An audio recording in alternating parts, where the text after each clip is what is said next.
On this episode, we take the Audi Q3 on a mountain adventure.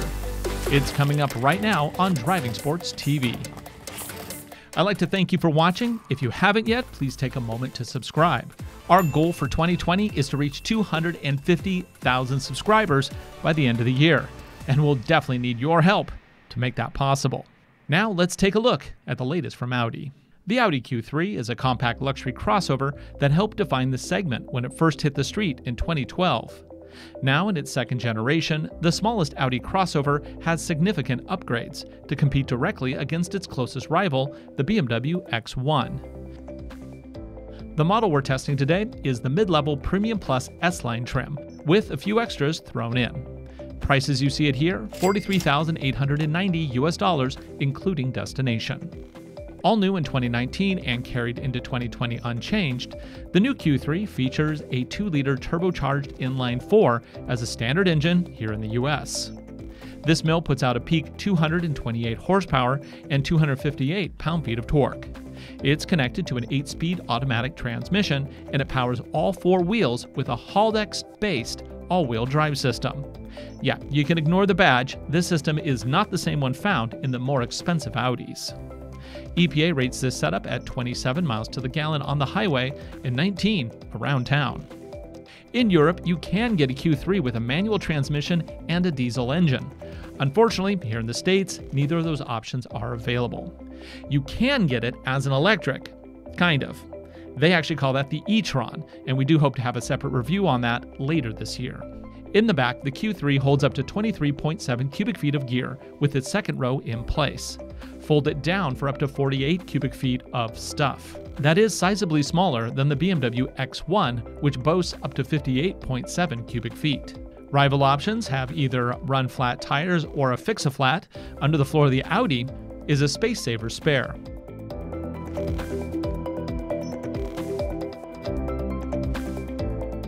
Second row passengers get their own cubbies for seat-side storage. Cabin space is sizable for the class, with plenty of room for an adult.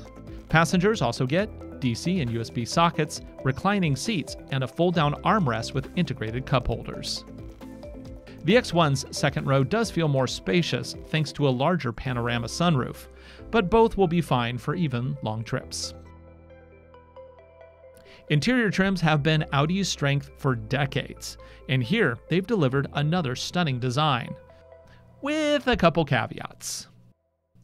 For the most part, the materials are superb, with sculpted seats that are infinitely adjustable. They're also heated. Unfortunately, no seat cooling though. As if they ran out of space while designing it, the power and stereo volume knobs are awkwardly tacked onto a piece of unremarkable plastic right in front of the shifter. In fact, there's more than a few pieces of hard plastic here, placed right next to the nicer inserts. It's a bit uneven.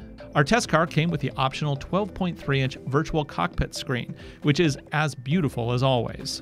3-way climate control is also standard. The transmission selector does have a nice leather insert and feels good on the hand, but it is hard to read the mode indicators in daylight. You'll find yourself checking status on the dashboard just to be sure. Even on the doors, the design and the metals are quite nice, but the upper plastics are unusually hard. So in short, it's a whole lot of wow mixed with a bit of meh. Speaking of wow, the latest Audi MMI system is class-leading. It's nicely integrated into the dash, and it features a clear and easy-to-understand menu system with a responsive touch interface. The optional premium Bang & Olufsen sound system bathes the cabin with sound. We'll come back to the MMI, but first, let's talk safety. The blind spot warning indicators are my favorite, integrated into the mirror casings. You'll also get collision mitigation with Audi Presense, automatic headlights, and a driver assistance system. Switch into reverse for a backup camera with rear cross-traffic alerts and parking sensor noises, but no reverse auto braking. The virtual cockpit seamlessly integrates the built-in maps and directions. You can search for locations by typing, scribbling with your fingers, or simply speaking. Navigate to the nearest Starbucks. Searching for Starbucks nearby. You can now choose a line number or provide additional search terms. Line number 2. Should I start route guidance to Starbucks now? If you prefer to use your mobile device, the Q3 supports wireless charging as well as wireless CarPlay. Syncing is easy, and the whole system works much better than the BMW setup. Of course, it also supports Android Auto. Like all other Audis, the Q3 has several drive modes, but here it really doesn't do much. Steering weight is adjustable, the transmission changes shift points, and traction control also is adjusted, but none of it is really noticeable in regular driving. Let's see how these various modes affect a launch on gravel. Here we are in comfort with traction on. The result is pretty uneventful. Next, dynamic with traction on. It appears there's a little bit more power to the back. Finally, dynamic with traction off. Not much of a difference. Let's compare that last run against the BMW X1. As throttle is applied, you can see the BMW does allow for more wheel spin. But take a look at the suspension on the Audi. The gap among the front wheels is way higher. This indicates that the Audi suspension is a lot softer, which should make it vastly better for the rough conditions we'll be facing shortly. This car is so incredibly smooth. Now, granted, you could say that suspension is on the soft side for around town, and yeah, I would agree to that. But that should pay dividends when we finally take this off-road a little bit later. Throttle, power out of that turbocharged 4-cylinder is pretty good for the class. It's really easy to drive quick in this car just because it is so incredibly smooth. The steering feel is a little light, but you know, it's pretty good for the class. Again, crossover, not a sports car. Need to get that through my head. Okay, let's go ahead and set up and do 0 to 60.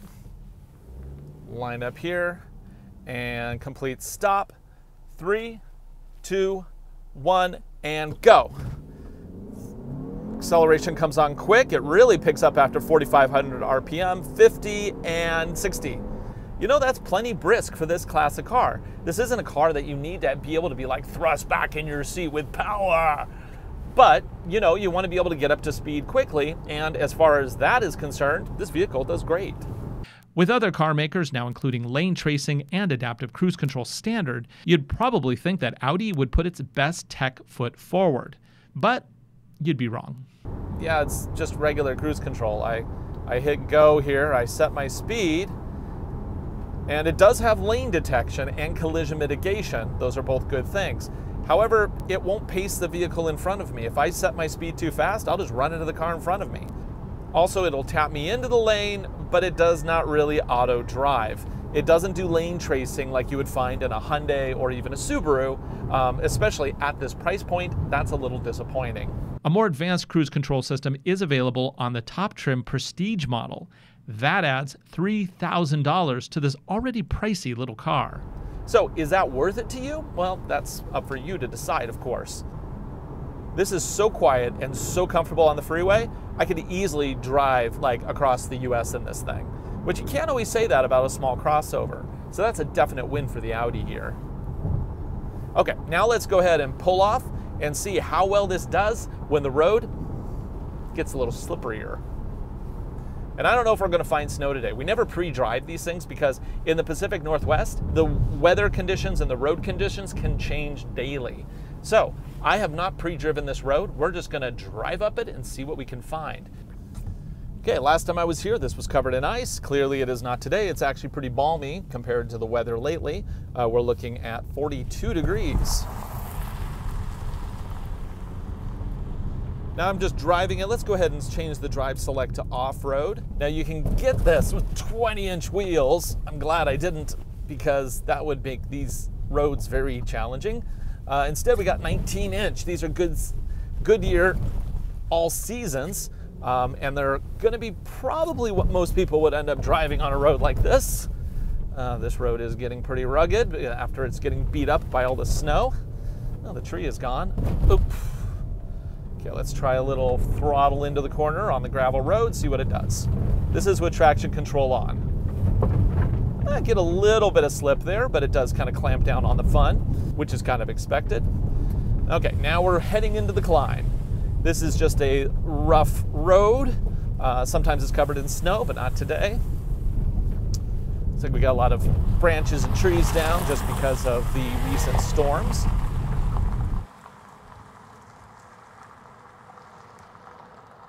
Traction control's off. Let's see what we can do as far as getting that back out.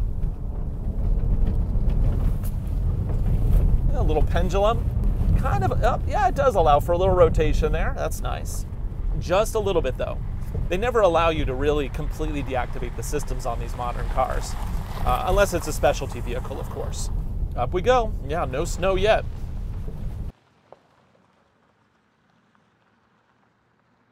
Yeah, it looks like we'll be able to take this up to the rock climb.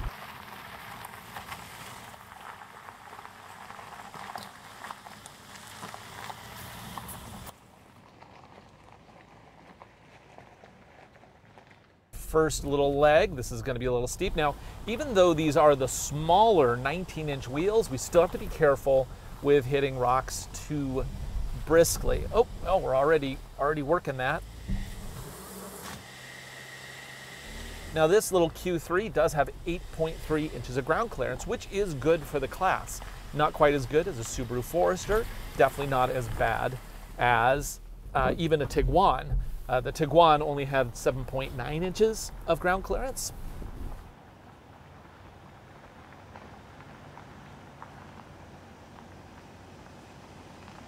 Okay, and yep, it looks like the rock climb is here and ready to go. So let's see how well this does.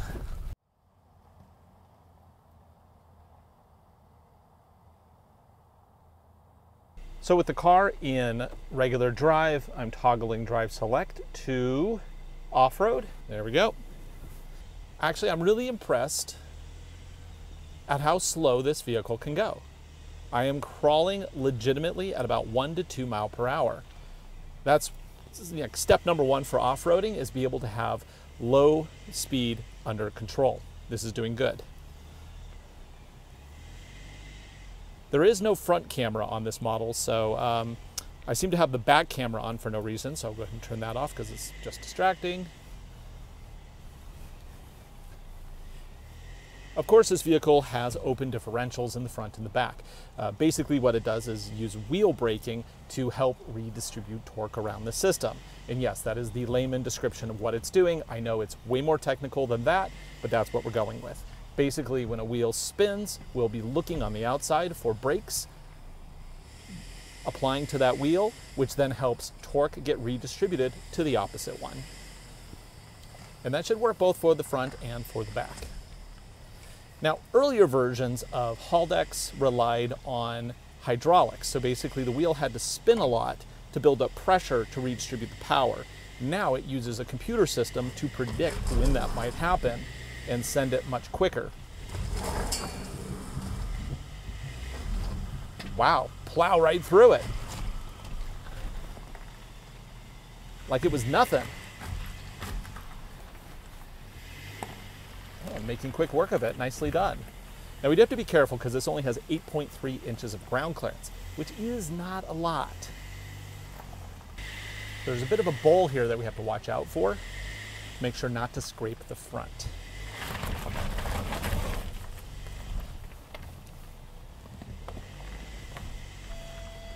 Oh. Those are parking sonars going off because the rocks are getting close. But so far, no scraping.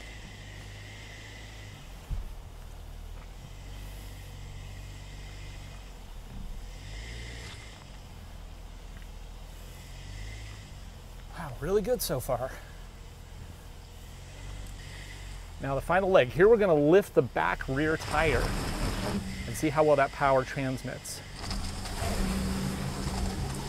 Just going to keep the throttle down. Oh, no problem. Wow, really impressed with this Audi Q3. Even though it doesn't look like it's really that much of a badass off-road, it kind of is. What if we can find something more challenging? Now this is a very short little jaunt that also has a lot of different level changes between the right and the left tires. That means that we should be able to remove grip from 2 tires altogether, which should really challenge this all-wheel drive system.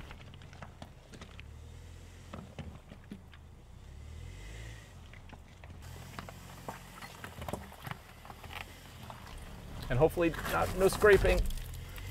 Okay, now we should have almost 2 wheels lifted about here. And I'm just gonna keep the throttle down and see if power can go to those other 2 wheels. Yes! This system just continues to impress. And keep in mind, this is with all-season radials. Come on, you got this. You got this. Oh yeah. Ha! Okay, the last part is gonna be the trickiest as there's a huge hole on the right. Come on. Oh! Come on, you got this?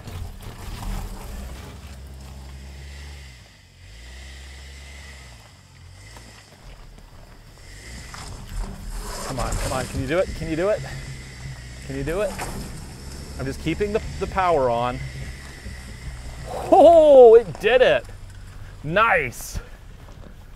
Hey, let's see where this goes.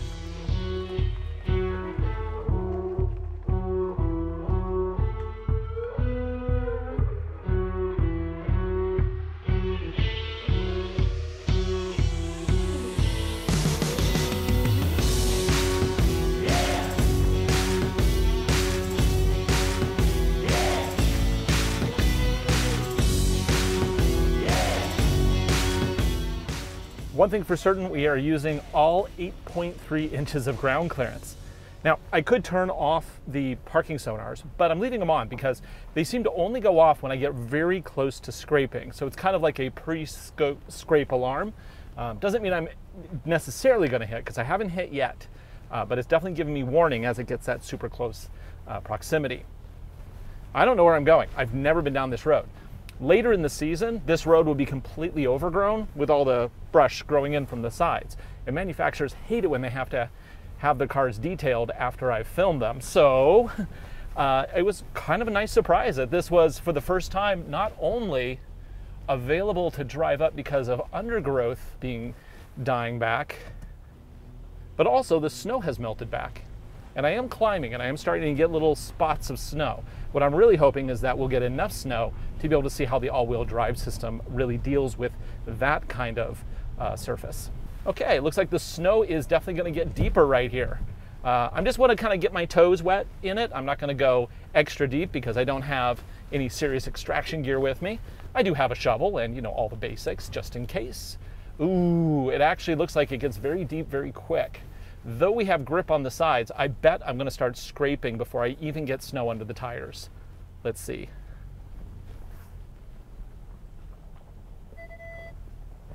Oh, oh, oh, oh. So far, so good. We're right at 8.3 inches, I think. This may be a bad idea. It's pretty, though. Oh, we're having grip issues. And this track is getting, and I'm bottomed out. Okay, well, I bottomed out before, I'm turning this off. I bottomed out, unfortunately, before I had a chance to really get much snow under the tires. So I think that is it on this part of the adventure. Wasn't able to find any snow that we could play in. Unfortunately, the snow that I did find, the tracks were too deep, but I'm high centering even before I get snow under the tires. But that's okay. I think we learned a lot today. This all-wheel drive system is fantastic. Yes, it's based on the Haldex system, but it really is quite capable. Just like we saw in the Tiguan, which also uses a similar system, it really does a good job on inclines in real-world situations. So yeah, Audi Q3, very impressed. For Driving Sports TV, I'm Ryan Douthit. Thanks for watching. Please be sure to subscribe. Also, post a comment. Tell us what you think. Would you get this car, or would you get something else for the, how much was this? $43,890. What would you buy? Post a comment below. I don't know what I have coming up next week, but I'm sure it'll be something interesting, so we'll see you then. I gotta back down this mountain. Ah, backup camera. Those are so awesome. Ooh, scrape, scrape, scrape. Yep, hill descent works backwards as well as forwards. My foot is not on the gas, and we're creeping at, right now, 1 mile per hour in reverse. Nice.